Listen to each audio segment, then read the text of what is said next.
nous parle de sa vie et de ses aventures. Avec humour, il nous captive et nous rassure.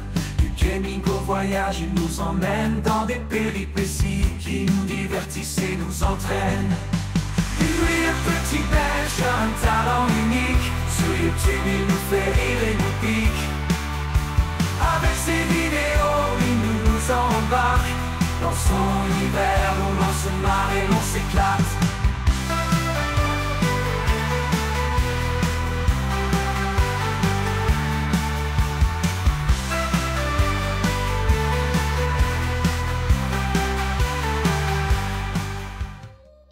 Et bonjour à tous mes petits belges, j'espère que vous allez bien. En tout cas moi ça super et c'est bienvenue pour une toute nouvelle vidéo.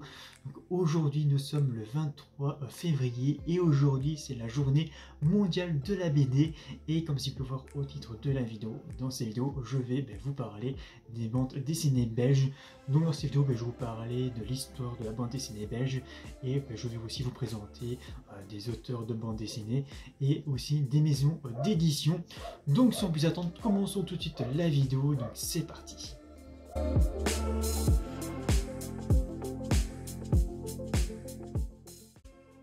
Donc pour commencer, un peu d'histoire. Donc l'origine de la bande dessinée belge remonte au 19e siècle. Donc c'est à partir de 1940 que des imprimés comme le Charivari ou le magasin Universel commencent à diffuser iconographie populaire, donc par exemple par Georges Ista ou séquences d'images. Ce patrimoine graphique reste toutefois encore largement méconnu.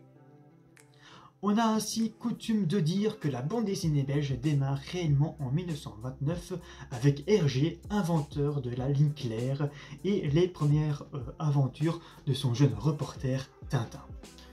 On suivit entre autres comme héros Spirou en 1938, Black et Mortimer en 1946, Lucky Luke en 1947, Bob Mang en 1947 également, Félix en 1949, Achille et Boule de Gomme en 1949 également, Jerry Spring en 1954, Gilles Jourdan en 1956, Gaston Lagaffe en 1957, Les Schtroumpfs en 1958, Boule et Bill, Martine et plein d'autres évidemment.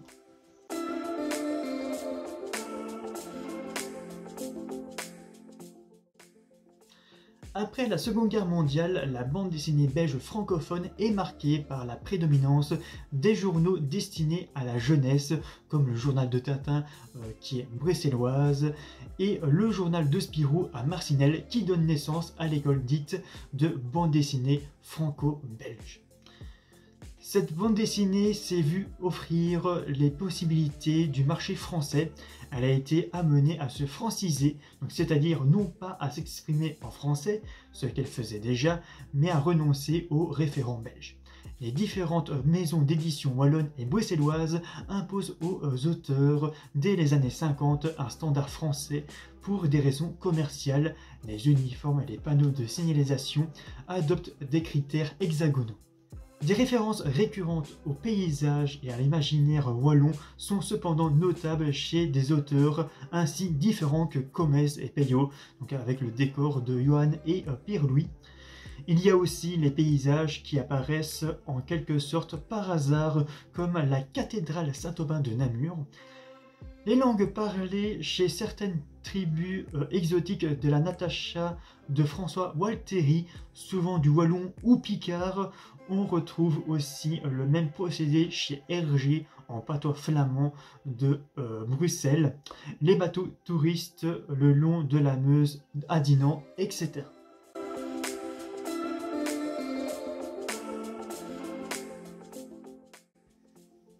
Alors moins connue en territoire francophone, la bande dessinée flamande présente une riche tradition et sa popularité auprès du grand public est remarquable au regard de la taille du territoire.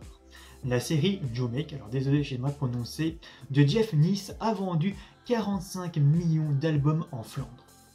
Des auteurs comme Mark Sleen sont extrêmement populaires dans le monde néerlandophone sans pour autant avoir le même niveau de notoriété auprès du public belge francophone ou français.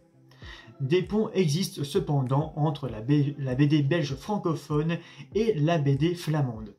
Willy van der Steen, en intégrant l'équipe du journal de Tintin, a fait de Bob et Bobette un succès auprès du public francophone et Bob de Moor, auteur de séries longtemps inédites en langue française et collaborateur d'Hergé, s'est parallèlement imposé comme un vétéran de la bande dessinée franco-belge. Ces 4 auteurs étant les initiateurs de l'école flamande, il s'ensuit une seconde vague d'auteurs avec Frank Sels, Paul Gertz, Karel Bidelot, Jeff Brooks, Edouard d'Europe, Urey, Renate Demon, Bob Mo, Pomme ou Phil. Alors désolé si j'ai mal prononcé des noms. On parle même d'une école de Louvain avec ses représentants comme Berck, Jean-Paul et Bédu. Il faut encore citer les populaires Eek Leemans, Demarque, Willy Lintaut, Jan Boskar. Au tournant de l'année 2000 apparaît une nouvelle bande dessinée flamande dont les représentants sont Serge Bakken, Constantijn van Kouwenberg, Luc Kromeyck, Steven Dont, Kim Duchâteau, Breck Evans et plein d'autres. Encore une fois, désolé si j'ai mal prononcé des noms.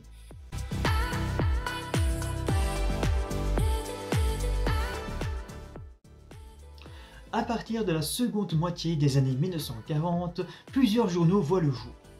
En lançant le journal de Tintin et les éditions du Lombard, l'éditeur Raymond Leblanc remporte un grand succès éditorial et contribue à faire de la Belgique le centre de gravité de la bande dessinée francophone.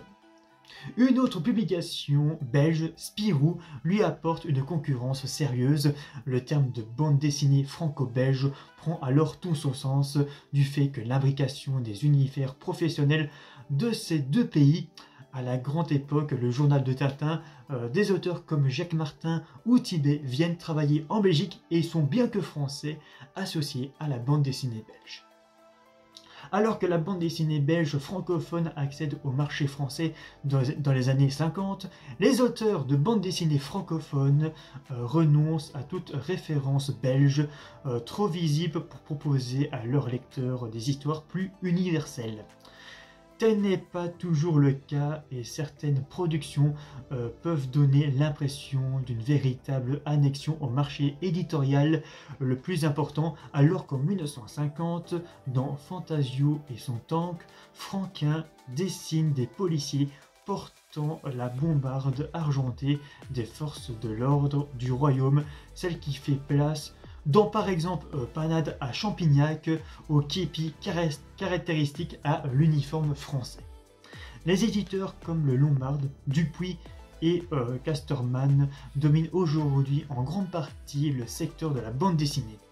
Et ils ont bien des égards contribué à définir la figure de l'auteur de bande dessinée moderne.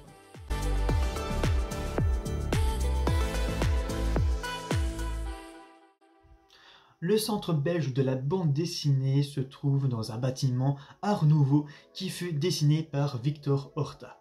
Des bandes dessinées historiques, Tintin, Spirou, Lucky Luke, aux nouvelles créations, tout ce qui traite la bande dessinée en Belgique s'y trouve. Le centre abrite aussi la plus grande BD-Tech du monde ainsi que de nombreuses expositions temporaires. Donc maintenant, je vais vous citer les 10 plus grands auteurs les plus connus de bande dessinée belge. Donc évidemment, il n'y a pas que ces 10 auteurs-là, donc il y en a plein d'autres. Mais dans cette vidéo, voilà, je vais vous citer les auteurs de bande dessinée les plus connus. Donc nous avons par exemple Edgar Jacob, nous avons aussi Bob de Moor, que j'ai déjà cité dans cette vidéo. Nous avons aussi Maurice, André Franquin, Didier Comez, Peyo, André-Paul du Château, René Follet, nous avons aussi Philippe Deluc, et enfin nous avons évidemment Hergé qui a créé les aventures de Tintin. Ensuite, je vais maintenant vous présenter les maisons d'édition belges renommées. Donc nous avons par exemple Casterman, nous avons aussi Dargaud Benelux, Dupuis, Gordine et Le Lombard. Et enfin, je vais vous citer les petites maisons d'édition qui sont encore en activité. Donc nous avons par exemple BD Must, nous avons ensuite Édition de l'Élan, Point Image et enfin nous avons Top Game. Donc voilà pour l'histoire de la bande dessinée belge. Donc dites-moi dans les commentaires quelle est votre bande dessinée belge que vous avez préférée, donc que ce soit Spirou, Tintin, Lucky Luke ou alors les Schtroumpfs, enfin bref, dites-moi ça dans les commentaires. Donc c'est la fin de ces vidéos, donc si vous avez aimé la vidéo, n'oubliez pas de liker la vidéo, de la partager et de vous abonner si vous avez envie. Donc moi je vous dis à la prochaine pour une prochaine vidéo, d'ici là portez-vous bien et ciao à tous. Oh Belgique, fière et belle, tes paysages enchantent, ton histoire est belle. Tes Ardennes verdoyantes à la mer du Nord, la Belgique, joyau aux mille trésors.